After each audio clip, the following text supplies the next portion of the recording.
Public Sénat, avec le soutien de la Mutuelle nationale territoriale, la Mutuelle des agents des services publics locaux et Adviso Partners, cession, acquisition et transmission d'entreprises, nos territoires ont de la valeur, vous présente le Journal des territoires.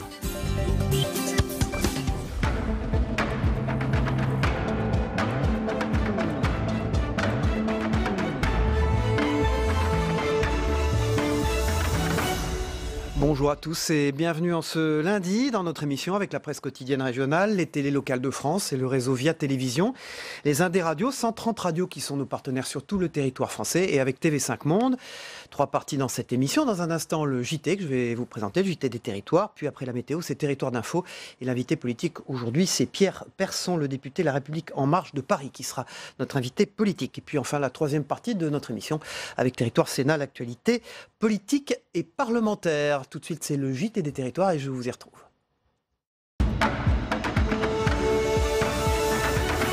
Le président de la République Emmanuel Macron a donné hier le coup d'envoi de sa semaine dite d'itinérance. Il va parcourir 11 départements en 7 jours dans le Grand Est, puis dans les Hauts-de-France. Le but, c'est célébrer le centenaire de la fin de la Première Guerre mondiale. Vous le voyez ici sur ces images. Hier soir à Strasbourg pour un concert de la paix aux côtés du président allemand. L'étape du jour l'emmènera ce matin à Morhange en Moselle et à Pont-à-Mousson en Meurthe et Moselle. Le président qui a donné une interview exclusive à la presse quotidienne régionale. On en reparle juste après ce journal avec celui à qui il a donné une interview, Pascal Jalabert. Il sera sur notre plateau. Une étape de 24 heures, le Premier ministre Édouard Philippe est lui en Nouvelle-Calédonie au lendemain du référendum qui a vu le non à l'indépendance l'emporter. Il a consulté toute la journée les forces politiques de l'île et s'exprimera à l'issue de ces consultations. On en reparle longuement également dans le Club de la presse tout à l'heure avec nos spécialistes Samuel Ribaud et Luc Laventure. Retour dans l'Hexagone, on prend la direction de Metz, en Moselle. Comme chaque année, à pareille époque, le bus des Restos du Cœur repart en tournée. Les bénévoles reprennent la route avec leur bus rose. Chaque soir de la semaine, ils serviront une centaine de repas aux plus démunis, à Metz notamment. Quelques instants de chaleur et de partage que nous raconte Fanny Bragard de Via Mirabel, notre partenaire. Parqué au dépôt depuis mi-avril, le bus des Restos du Cœur de Metz reprend sa tournée avec 15 jours d'avance. Pour Claudine, c'est l'heure des dernières vérifications, tandis qu'en cuisine, Nouria s'active pour préparer la soupe du jour. Depuis ce matin, j'ai préparé mes légumes pour la soupe et j'ai préparé les raviolis que je vais servir ce soir. Bon, c'est le premier soir, mais on a mis des raviolis parce qu'on n'est pas sûr du nombre de personnes. La tournée hivernale du bus des Restos du Cœur, c'est en moyenne 120 à 140 repas, servis 5 soirs par semaine, et chaque jour, un menu varié, équilibré et surtout cuisiné avec envie. Pour moi, c'est plus bénéfique, je me sens épanouie, quoi. Je sais que je fais du bien, même si je suis salariée, je le fais de bon cœur. Et je sais que ça fait plaisir, alors ça me fait plaisir. Un plaisir partagé par les 45 bénévoles qui encadrent l'activité bus. Chaque soir, ils sont 7 à donner de leur temps de 17h à plus de 22h pour apporter, comme le voulait Coluche, un peu de pain et de chaleur aux plus démunis. Dès l'arrivée du bus place de la Comédie à Metz, ils sont déjà là, des habitués et des migrants, des hommes, des femmes et des enfants venus se restaurer, mais pas seulement. Ils sont contents d'arriver là et de se reposer, d'avoir un sourire, un bon repas. C'est normal. Et puis on discute avec eux, on écoute leurs joies et leurs peines. Ils nous racontent bien. Au bout d'un moment, on est c'est pas une famille, mais on les connaît bien. Pour tous, ces liens qui se tissent peu à peu deviennent aussi vitaux que les repas servis dans le bus. Il y a une acceptation, une tendresse aussi, j'ai vu. Vraiment une tendresse. On peut s'asseoir, on peut manger, on peut discuter, on peut venir et rien dire, et repartir et rien dire. On peut rester nous-mêmes. Non contents de réchauffer les cœurs, les bénévoles jouent aussi les intermédiaires avec les services sociaux pour trouver un hébergement à ceux qui le souhaitent. L'année dernière, ils ont servi 9241 repas et vu l'affluence de ce premier soir, tous savent que l'hiver s'annonce rude. Selon l'Observatoire national interministériel de la sécurité routière, les seniors de 75 ans et plus enregistrent une forte hausse de personnes décédées dans un accident de la route. À Quissac, en Occitanie, des ateliers pour les seniors au volant ont été mis en place dans le cadre d'une campagne de sensibilisation. L'examen est symbolique. Ici, les participants ont leur permis de conduire depuis 50 ans. Reportage de Laurie Chamerla pour Ovia Occitanie. Je suis ce cycliste, réponse A, ou je m'arrête à nouveau. Aujourd'hui, à l'examen du code de la route, la moyenne d'âge est de 75 ans. L'examen n'est que symbolique. C'est l'un des ateliers proposés dans le cadre de la campagne de sensibilisation Seniors vigilants au volant. Qu'est-ce qu'on avait mis là? Ici, les participants ont leur permis de conduire depuis 50 ans. Je l'ai passé, j'avais 19 ans. Donc, ça fait un bail. Il y a les ronds-points qu'on n'avait pas. Maintenant, c'est priorité souvent à gauche, qu'avant c'était souvent à droite. Objectif, se rafraîchir la mémoire. Je me sens bien, mais chaque fois qu'il y a des nouvelles habitudes à prendre, c'est un petit peu difficile. Il y a des panneaux que c'est vrai qu'on a l'habitude de voir et qu'on ne les voit plus. On a tellement l'habitude de les voir qu'on ne les voit plus, quoi. Il y a la ligne continue qui empêcherait ceux qui arrivent derrière nous de nous doubler. Habituée à encadrer des jeunes, la monitrice d'auto-école doit, elle, adapter son discours. En plus, elles conduisent toutes régulièrement. On a parlé du regard surtout, parce que le temps de réaction, il est un petit peu plus long aujourd'hui, on va dire, pour elles. Et du coup, elles ont compris certaines choses et je pense franchement qu'elles vont être différentes à partir de demain sur la route. Une vigilance qui ne compense pas les handicaps liés à la vieillesse. Avec l'âge, des handicaps peuvent survenir, donc les troubles de la vision, troubles de l'audition, perte de souplesse, perte des réflexes, avec aussi troubles de la mémoire. Donc c'est vrai qu'après, les personnes peuvent se retrouver sur la route avec de grosses difficultés. Selon l'Observatoire national de la sécurité routière, en 2016, 566 seniors sont décédés au volant, soit une hausse de 9% en un an. Et maintenant, cap sur Pointe-à-Pitre, en Guadeloupe, pour les 123 skippers en solitaire de la 11e édition de la Route du Rhum. Ils se sont lancés hier dans un sprint d'enfer sur l'Atlantique. Des milliers de personnes, vous le voyez, étaient à Saint-Malo pour le départ.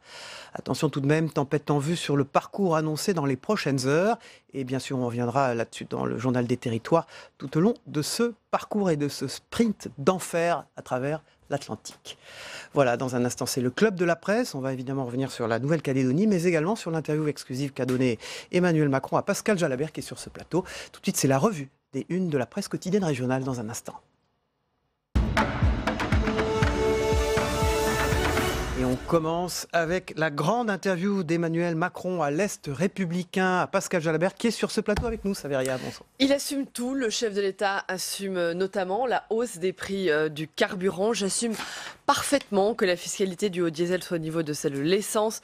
Je préfère la taxation du carburant à celle du travail. Mais le président ajoute « Je comprends l'impatience et j'écoute la colère ». Emmanuel Macron qui commence ce matin son itinérance mémorielle pendant toute la semaine de Strasbourg à Compiègne. Le président va rendre hommage aux héros de la guerre 14-18. Il va rencontrer des Français. Le président qui a donc donné cette interview pour expliquer ses choix, mais qui reste ferme sur la ligne. Nous faisons des choix courageux, ces changements. Je ne veux pas que ce soit les Français les plus modestes, les plus laborieux, les classes moyennes qui les supportent. Interview à lire donc dans l'Est républicain. Oui, on y revient dans un instant avec Pascal Jalabert. L'autre grand titre de l'actualité ce matin, c'est la Nouvelle-Calédonie avec des résultats à lire sur le site des Nouvelles-Calédoniennes. Et Samuel Ribaud est avec nous. Et cette large victoire du non, mais le oui a surpris. La Nouvelle-Calédonie choisit la France. Le non à l'indépendance l'a emporté hier avec 56,4% contre 43,6% pour le oui. La participation a été massive avec plus de 80% des votants. Édouard Philippe est sur place ce matin avec 56,4%. Le non est arrivé confortablement en tête, mais nombre de non-indépendantistes espéraient un écart encore plus grand pour clore le débat.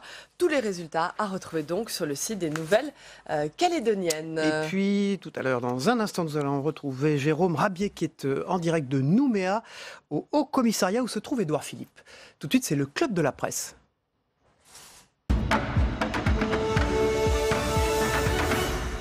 Bonjour Pascal Jalabert du groupe EBRA. Bonjour Samuel Ribaud de l'ALP. Bonjour. Et bonjour Luc Laventure d'Outre-mer 360. Avec vous deux, bien sûr, nous allons revenir sur le résultat de ce référendum en Nouvelle-Calédonie. Mais avec vous, Pascal Jalabert, tout de suite, on en parlait il y a un instant dans le JT. Ce sont les coulisses d'une interview qui nous intéressent. Donc, vous vous êtes rendu à l'Élysée dimanche. Oui. Vous écrivez dans l'Est républicain que vous avez trouvé Emmanuel Macron en pleine forme, décontracté même, vous écrivez. Détendu. Alors, vous l'avez trouvé comment, le président de la République alors? Oui, il est détendu, il est déterminé et surtout, il tient à mener jusqu'au bout la politique qu'il a impulsée et garder la méthode. Alors, il nous concède certes que parfois, il a sa façon de faire, il a son caractère, donc peut-être il s'est un peu mal expliqué, mais en tout cas, le cap est là. Il est sur un modèle de transformation du monde du travail, transformation des mobilités, des déplacements, on en reparlera peut-être, transformation générale de l'organisation du travail et du pays, et donc il ne tient pas à y renoncer. C'est le titre que nous avons ce matin dans nos quotidiens, dans tous les quotidiens du groupe EBRA. Les 9 quotidiens. Voilà, dans les 9 quotidiens, c'est j'entends les colères, mais j'assume toutes mes politiques. Je préfère la taxation du carburant à celle du travail, c'est le leitmotiv. C'est le leitmotiv, alors depuis le début il est sur cette ligne, c'est-à-dire on libère du travail pour recréer de l'investissement, pour recréer du recrutement, et puis la fiscalité se déporte sur l'écologie pour aller vers une société décarbonée. Il nous dit que la France en a les moyens et donc il ne renoncera pas à la convergence du prix de l'essence, enfin des taxes sur l'essence et le diesel. Là où il n'a pas de chance, c'est que François Hollande a pris à peu près les mêmes décisions de taxation sur le carburant, mais qu'à l'époque le pétrole a chuté jusqu'à 35 $ et que là il est remonté à plus de 70. Alors est-ce que vous sentez derrière cette interview, quand vous l'avez vue, sa volonté de renouer avec les territoires? On sait cette semaine qu'il va en Alsace, en Lorraine, dans le Nord. Un parcours donc d'Emmanuel Macron pour célébrer le centenaire de 14-18, mais est-ce que c'est aussi un parcours politique pour reconnecter? Très clairement, oui, c'est totalement politique. Il faut savoir qu'il va dans des départements qui ont beaucoup voté Marine Le Pen. Dans la Meuse, 49%, dans l'Aisne, 50%. Donc du coup, il va à la rencontre de ces territoires à qui il avait promis de nouveaux projets et des améliorations que pour le moment, la population ne perçoit pas. Donc là, il va renouer avec les élus locaux, il va les voir quasiment tous les jours. Aujourd'hui, il est à Morange, il est à Pont-à-Mousson sur un forum économique. Donc oui, c'est une visite politique avec les Européennes en filigrane et en ligne de mire. On le voit derrière vous, il est dans son bureau. C'est le bureau qu'avait Valéry Giscard d'Estaing. Pas celui du général de Gaulle, ni de Nicolas Sarkozy, ni de François Mitterrand. Oui, en effet. Il n'est pas dans ce qu'on appelle le salon doré. Il est dans un bureau qui donne sur le jardin, qui est décoré plutôt moderne. Ce qui, moi, alors c'est peut-être mon côté sportif, mais il y a un ballon de la NBA dans son bureau parmi la décoration qui lui a été offert au Nigeria. La NBA. Merci beaucoup Pascal Jalabert. Vous restez avec nous bien sûr puisque vous participez à l'interview politique de Pierre Persson tout à l'heure, le député La République En Marche de Paris. On passe à la Nouvelle-Calédonie, ce référendum. Rebonjour Samuel Ribaud et Luc Laventure. On va tout de suite se rendre, avant de discuter avec vous et de décrypter ce qui s'est passé là-bas en Nouvelle-Calédonie, au Haut-Commissariat à Nouméa, et c'est avec Jérôme Rabier. Le Premier ministre a consulté Jérôme hier, toute la journée. Quel est le sentiment sur l'île après ce référendum, Jérôme? Disons ici au commissariat que le sentiment ne reflète pas forcément le résultat d'hier au référendum, car si le non à l'indépendance l'a emporté, la faiblesse de l'écart, 56-44, est une grande surprise alors que les sondages annonçaient un rejet bien plus important. Les indépendantistes de l'Union calédonienne, du FLNKS, ont donc échoué, mais ils sont néanmoins arrivés tout sourire et le poing levé ce matin pour leur entretien avec Édouard Philippe. Et pour eux, le combat de l'indépendance continue avec la volonté de maintenir les deuxième et si nécessaire troisième référendums prévus par les accords de Nouméa. Pour les loyalistes, en revanche, malgré la victoire, ont caché difficilement la petite déception du score. Pierre Frogier, par exemple, sénateur LR et patron du parti Le Rassemblement, lui s'est déclaré totalement opposé à un nouveau vote. Le non l'a emporté et il maintiendra donc sa proposition de loi constitutionnelle pour faire annuler l'option de nouveau référendum. Mais du côté de Calédonie Ensemble, un parti non indépendantiste et principale force politique du pays, on reconnaissait que cette option serait maintenant difficilement envisageable. Alors tous, à l'exception de Pierre Frogier, ont en tout cas appelé à la reprise immédiate du dialogue entre les deux camps pour construire l'avenir. Édouard Philippe doit maintenant s'exprimer d'ici 1 heure. Ici, au Haut-Commissariat, il devrait abonder dans ce sens du dialogue. Le référendum, que beaucoup espéraient ici comme un point final, pourrait donc finalement n'être qu'un nouveau point de départ. Voilà, Jérôme Rabier, en direct de Nouméa, au commissariat où se trouve Édouard Philippe, ce matin, ici pour la France, bien sûr. Samuel Ribaud, Luc Laventure. D'abord, vous, Samuel Ribaud, comment vous expliquez cet écart qui n'en est pas un? En tout cas, vous avez entendu ce que disait Jérôme Rabier, on ne s'attendait pas à ce score. Bon, c'est quand même un 56-44, hein, grosso modo. Mais pourquoi tous les observateurs disent qu'on attendait plus? Oui, mais je vous rappelle quand même pour mémoire qu'on n'a pas vu arriver Donald Trump, on n'a pas vu arriver le Brexit, sur des échantillons qui étaient beaucoup plus solides, beaucoup plus faciles à, entre guillemets, à traiter pour les spécialistes des sondages. Donc voilà, les sondages se sont plantés en Nouvelle-Calédonie, comme ils l'ont fait ailleurs. Ça, c'est une première chose. La deuxième chose, c'est que c'est extrêmement intéressant ce qui se passe d'un point de vue politique, parce que ça veut dire qu'une consultation qu'on estimait pliée ne l'a pas été, et que donc elle pose un certain nombre de questions sur lesquelles il va falloir aujourd'hui débattre entre indépendantistes et non-indépendantistes, mais débattre sur un pied qui, sans être un pied d'égalité, est quand même différent de ce qu'on imaginait. Voilà, le 70-30 que prévoyaient certains, ou le 65-35 qu'on prévoyait pour le non à l'indépendance, il n'est pas là, il est très loin, et je pense que c'est aussi peut-être quelque chose de bénéfique pour la Nouvelle-Calédonie, parce que c'était très risqué d'avoir un résultat très tranché. On aurait eu un peuple qui reste quand même le peuple, bien sûr, et puis le peuple qui historiquement reste le peuple colonisé, à qui on aurait dit, voilà, en fait, on vous a fait attendre 30 ans pour prendre une claque au référendum. C'est pas du tout le cas. Alors, Luc Laventure, que peut dire ce matin, que peut dire le Premier ministre dans son intervention? J'ai envie de dire, que peut dire le Premier ministre? Il peut dire merci à Michel Rocard, parce qu'effectivement, il faut avoir une vision très aiguë de l'avenir pour réaliser ce qui s'est passé 30 ans après. Souvenons-nous, 1988, c'est la guerre. C'est pas une guerre civile, c'est vraiment la guerre entre Kanak et Caldoche, avec un bain de sang dans la grotte d'Ouvéa, une vingtaine de morts, 19 Kanak et 2 gendarmes.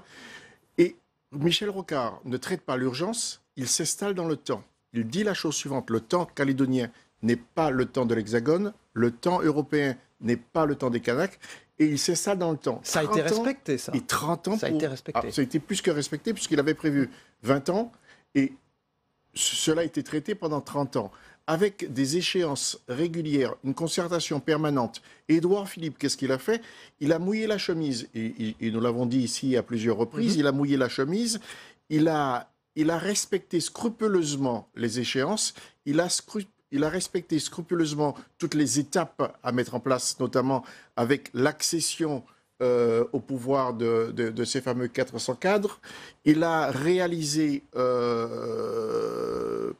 une redistribution des terres pour les Kanaks, et il a insufflé beaucoup d'argent, Manuel Valls également, sur la question économique, notamment sur la mine. On va venir au président de la République, on va demander à Pascal Jalbert si le président de la République lui en a dit un mot, mais c'est l'affaire des premiers ministres, ça, Samuel Ribaud. Depuis Michel Rocard, ils se sont tous saisis du problème, ils se sont passionnés pour le problème, et vous disiez, vous, souvent sur ce plateau, qu'ils s'en étaient bien chargés, les premiers ministres successifs. Oui, en tout cas, ceux que vient de citer Luc, Manuel Valls, Édouard Philippe a bien repris le flambeau.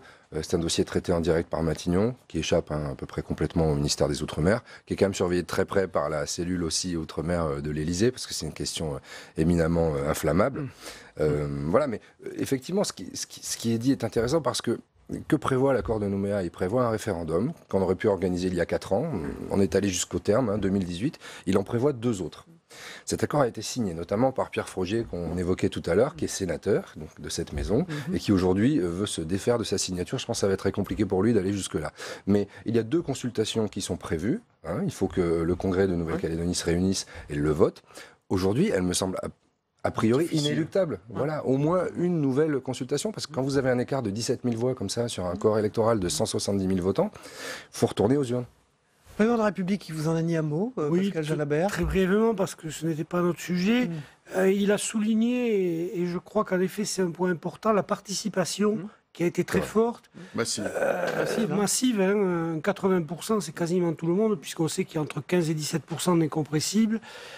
Et apparemment, les jeunes ont beaucoup voté, Ce qui est nouveau. Ce qui a surpris. Ce qui a surpris. Plutôt en faveur des indépendantistes, du coup. Voilà. Alors que les jeunes étaient presque exclus dans la mesure où, effectivement, ils n'ont pas connu ce drame de 1988. Voilà, donc bon, c'est un sursaut civique à un endroit.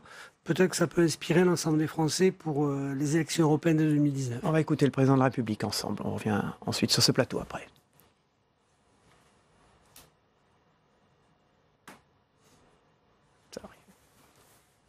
Je dois d'abord dire l'immense fierté que nous ayons ensemble passé cette étape historique. Je veux aussi dire la fierté pour le chef de l'État que la majorité des Calédoniens ait choisi la France. C'est pour nous une marque de confiance dans la République française, dans son avenir et dans ses valeurs. Luc Laventure, la fierté. Fierté, mais également la fierté d'écrire l'histoire ensemble. D'écrire l'histoire ensemble. Parce que je pense, en tant que citoyen français, mais républicain d'outre-mer, que c'est une façon d'aller jusqu'au bout d'une décolonisation réussie, qui n'est pas je m'en vais et je laisse tout en plan, c'est on va construire ensemble un pays pour l'avenir, des deux côtés. Et je pense que ce que disait Samuel est intéressant, c'est-à-dire qu'il n'y a pas d'arrogance en disant j'ai eu 80% de voix, je suis humilié parce que je n'ai que 20%, mais le fait que les deux parties se tiennent, si je puis dire, presque au coude à coude, cela permet effectivement d'écouter l'autre et cela incite au dialogue concret et régulier. Est-ce qu'on a des exemples de ce type de décolonisation réussie, Samuel Ribaud? Alors, le cadre institutionnel posé par les accords de Matignon et l'accord de Nouméa, non, ça n'existe pas. On n'a jamais vu ça. On n'a jamais vu ça. On en est aujourd'hui, finalement, tout le monde pensait, et notamment les gens qui ne sont pas familiers du dossier, ce qui est tout à fait logique, qu'on arrivait au bout et que voilà, on décidait que ça restait dans la France, que ça devenait indépendant. Non. D'ailleurs, Michel Rocard, qui à bien des égards a été visionnaire, enfin c'est quand même incroyable qu'il ait réussi avec les équipes qui l'entouraient, avec Christian Blanc, avec un certain nombre de personnalités qui l'ont aidé bien entendu dans la rédaction de cet accord, mais à prévoir effectivement l'avenir jusqu'à une échéance qui sera celle de la compréhension, du dialogue. Je rappelle que la devise adoptée par la Nouvelle-Calédonie, c'est terre de parole, terre de partage. Finalement, ça prend tout son sens.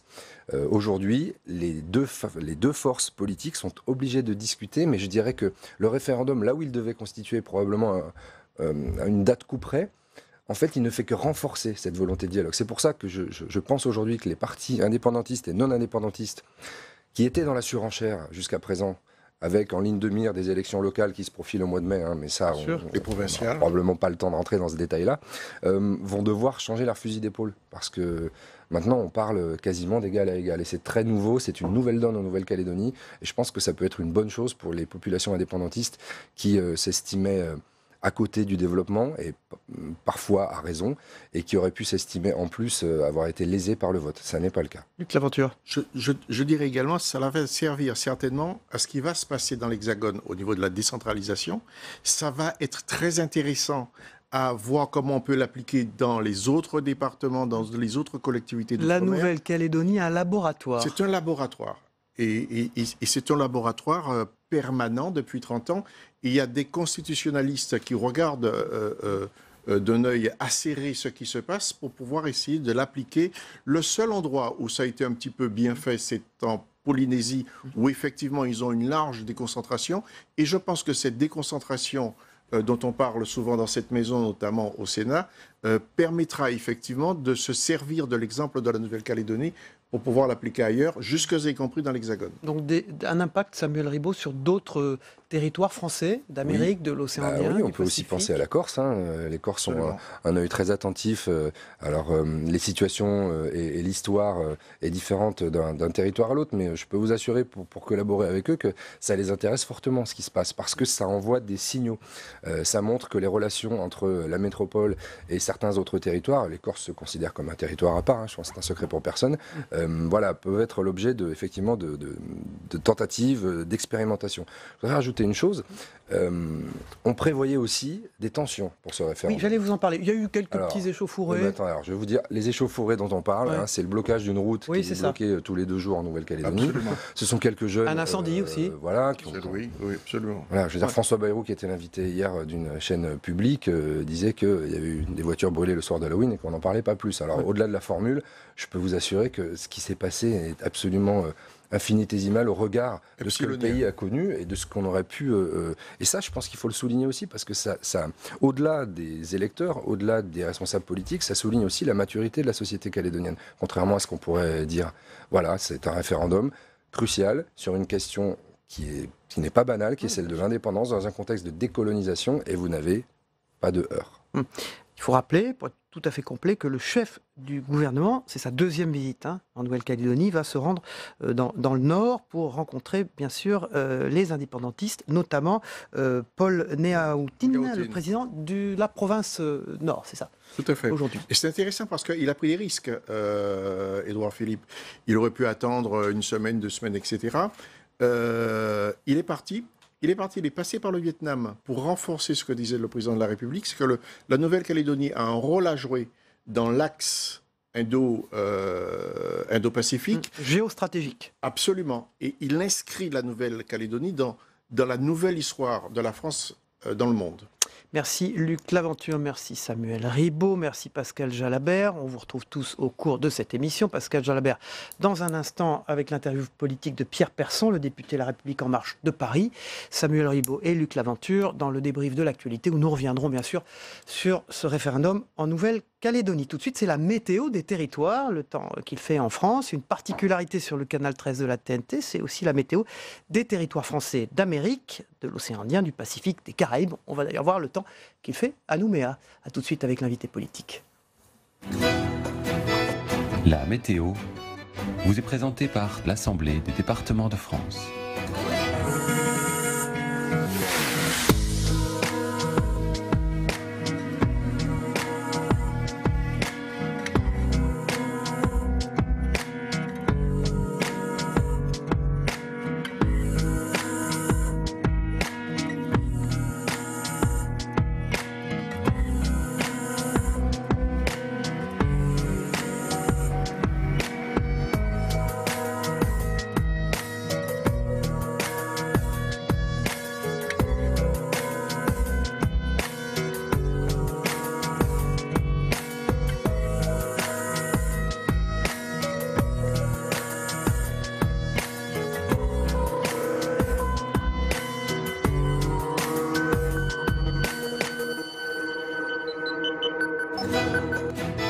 C'était la météo avec l'Assemblée des départements de France. Voilà, l'invité politique dans quelques minutes. Donc Pierre Persson, le député de La République En Marche de Paris. Tout de suite, on va regarder ce qui se passe du côté du monde, ce que vous devez retenir. Ce matin, des images du monde, et c'est Donald Trump qui parle de l'Iran dans le Japon dans un instant.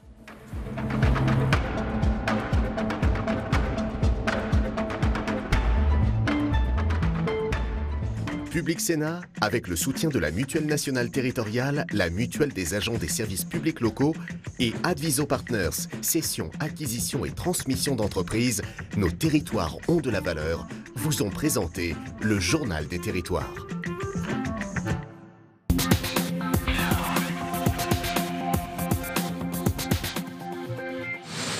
L'administration américaine gonflée à bloc alors que l'embargo sur le pétrole et les banques s'apprête à asphyxier l'Iran.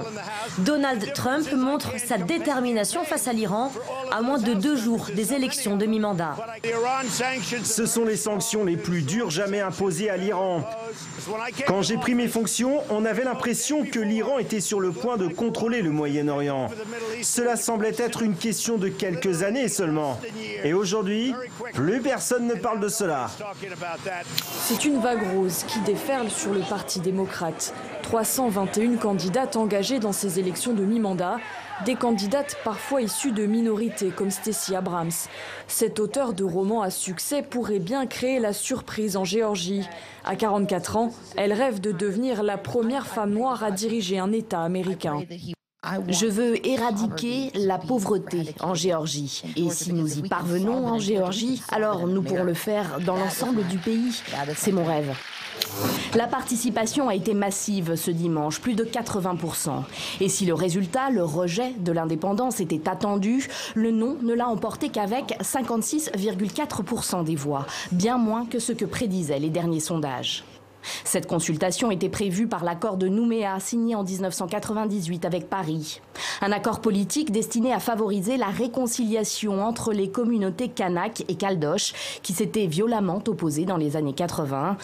Ce texte donne aussi la possibilité à la Nouvelle-Calédonie d'organiser 2 nouveaux référendums dans les 4 ans, ce sur quoi compte bien le camp indépendantiste. Le procès se tiendra ici, sous haute sécurité. Logique quand on sait qu'El Chapo est un roi de la cavale. Joaquín Guzmán, de son vrai nom, a dirigé pendant 25 ans un puissant cartel de la drogue. Comment vous sentez-vous? Comment se sent la défense? Stressé mais prêt. Comme vous l'avez vu sur la table, il y avait environ 20 dossiers. Cela représente 14 000 pages au total. Il est impossible de tout revoir pour être prêt. Joaquín Guzmán, 61 ans, est accusé d'avoir envoyé vers les États-Unis 154 tonnes de cocaïne, d'héroïne, de méthamphétamine et de marijuana entre 1989 et 2014.